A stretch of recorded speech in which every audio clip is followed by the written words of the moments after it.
Bienvenue dans le monde merveilleux des contes et chansons.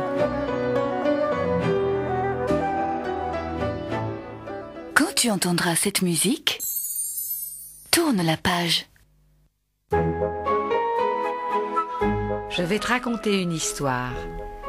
Le loup et les 7 chevreaux.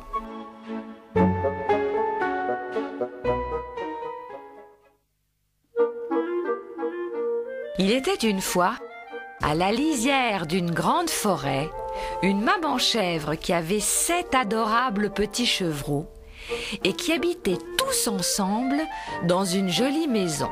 L'aîné des 7 petits chevreaux était le plus gentil. Le second était le plus mignon. Le troisième, le plus doux. Le quatrième, le plus joueur. Le cinquième, le plus grincheux.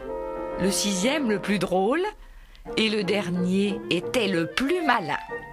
Un beau matin, la maman chèvre se rendit dans la forêt et rencontra un vieux bûcheron qui lui dit « Faites bien attention, madame chèvre, j'ai vu, pas plus tard qu'hier soir, un énorme loup qui rôdait dans la forêt. » Aussitôt, la maman chèvre retourna dans sa maison auprès de ses 7 petits chevreaux. « Mes chers petits, leur dit-elle de sa plus douce voix, je dois retourner dans la forêt pour cueillir quelques baies. Mais prenez bien garde au grand méchant loup qui rôde tout près d'ici. Il est très malin et il a de si grandes dents qu'il aurait vite fait de vous dévorer tous les 7. »« Ne crains rien, maman, répondit l'aîné des 7 petits chevreaux. Nous n'ouvrirons la porte à personne, et surtout pas au grand méchant loup. » La maman chèvre approuva d'un chevrotement, et rassurée, elle ferma la porte de la maison derrière elle, et elle partit dans la forêt, en trottinant. Alors que les 7 petits chevreaux attendaient gentiment le retour de leur maman, on frappa à la porte. Toc, toc, toc. « Qui est là ?» cria l'aîné des 7 petits chevreaux. « C'est votre maman qui revient de la forêt et qui vous rapporte à chacun un petit cadeau. » Mais les 7 petits chevreaux avaient reconnu la voix du grand méchant loup. Et ils crièrent de toute leur force. « Non, nous ne t'ouvrirons pas. Tu n'es pas notre maman.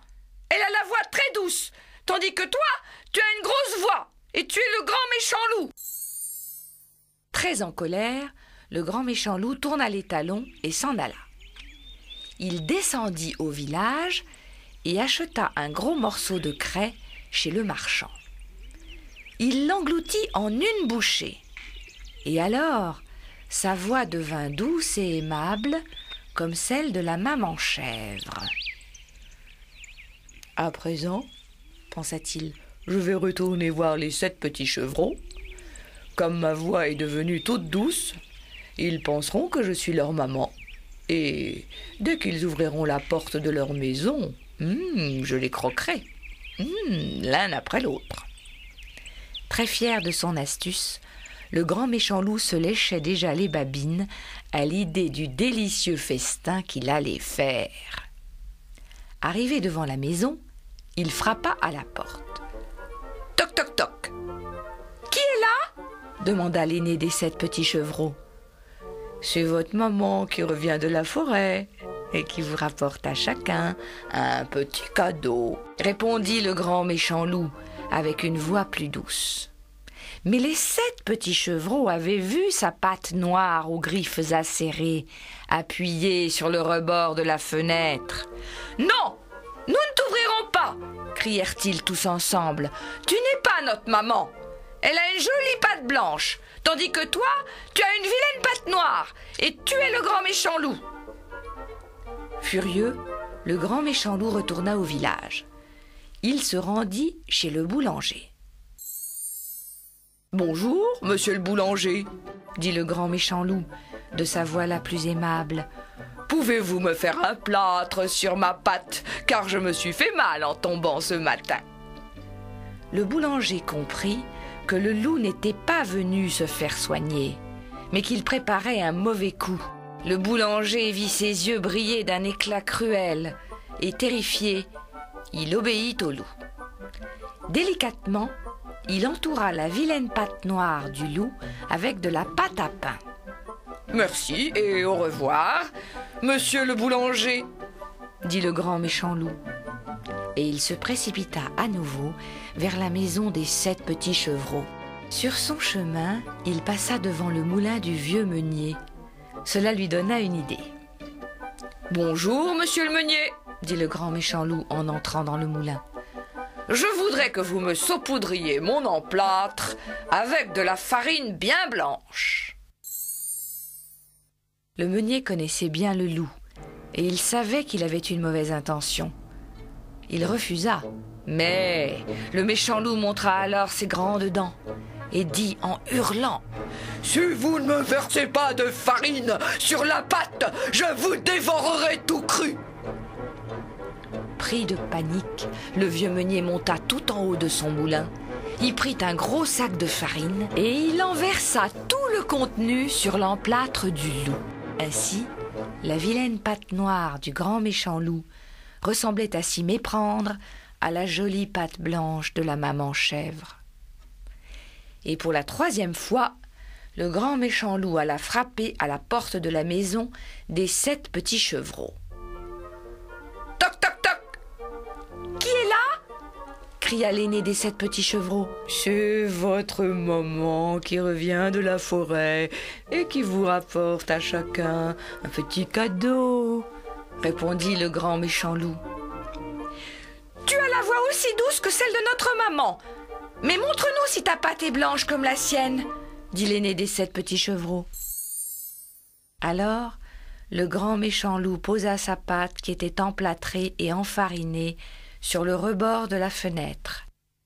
Les 7 petits chevreaux crurent que c'était leur maman qui rentrait, et ils ouvrirent sans hésiter. Toutes griffes dehors, le loup s'engouffra dans la maison. Épouvantés, les 7 petits chevreaux se mirent à sauter dans tous les sens, en cherchant à se cacher. L'aîné sauta sous la table, le second sous le lit, le 3e dans la cheminée, le 4e dans l'armoire, le 5e derrière le canapé, le 6e dans la bassine et le 7e sauta à l'intérieur de la pendule. Mais hélas, le grand méchant loup ne mit pas bien longtemps à les retrouver, et il les dévora tous.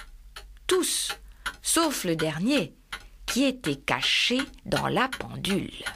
Le loup, enfin repu, quitta la maison et alla se coucher au pied d'un arbre dans le jardin pour y faire une bonne sieste. Peu de temps après, la maman chèvre s'en revint de la forêt, chargée d'un sac rempli de baies pour ses 7 petits chevreaux. Mais un horrible spectacle l'attendait dans sa petite maison. La table, les chaises et l'armoire étaient renversées, la bassine était en morceaux et le canapé avait été éventré. Désespérée, la maman chèvre appela ses 7 petits chevreaux, mais personne ne répondit. Alors la maman chèvre se mit à pleurer, à chaudes larmes. « Le grand méchant loup a dévoré mes 7 petits chevreaux. Quel malheur! Plus jamais je les reverrai !» Et soudain, elle entendit une toute petite voix qui l'appelait. « Maman! Maman! Je suis là! Dans l'horloge! Aide-moi à sortir de là! Vite !» Folle de joie, la maman chèvre se précipita pour ouvrir l'horloge et serra son petit dernier sur son cœur.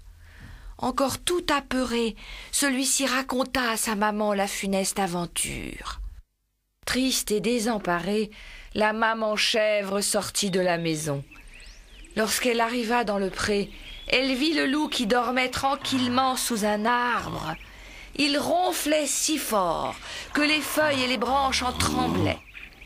Sans faire de bruit, la maman chèvre examina le loup de tous les côtés.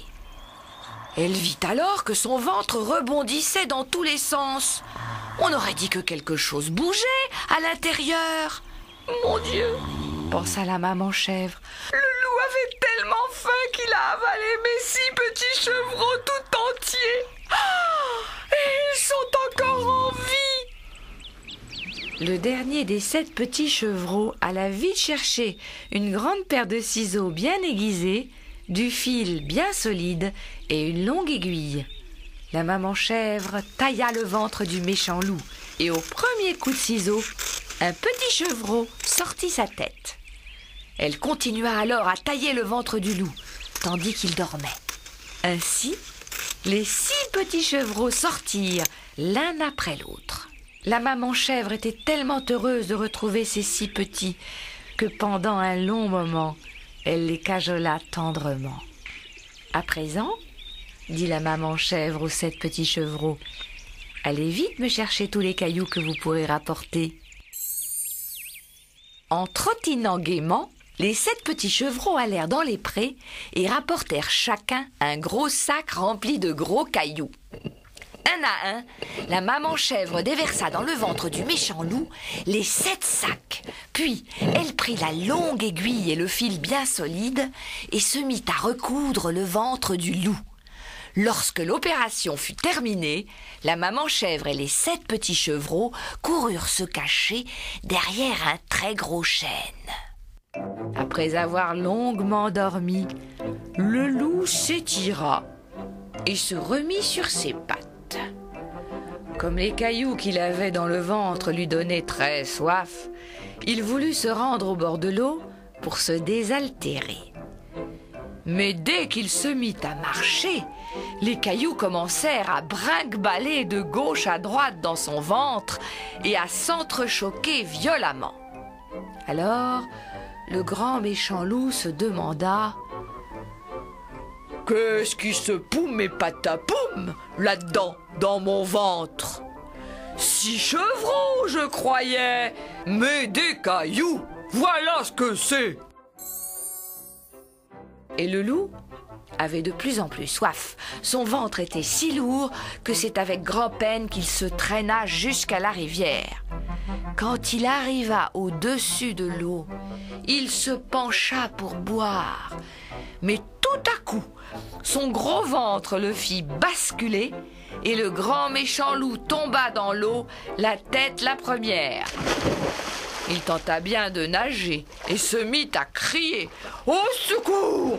Au secours! Aidez-moi » Mais personne ne vint aider le grand méchant loup.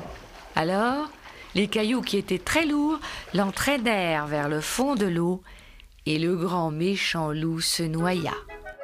Désormais hors de danger, les 7 petits chevreaux et la maman chèvre coururent au bord de la rivière et se mirent à chanter et à danser joyeusement. Et pendant de nombreuses années, la maman chèvre et les 7 petits chevreaux vécurent heureux, très heureux. Et plus jamais on ne reparla du grand méchant loup.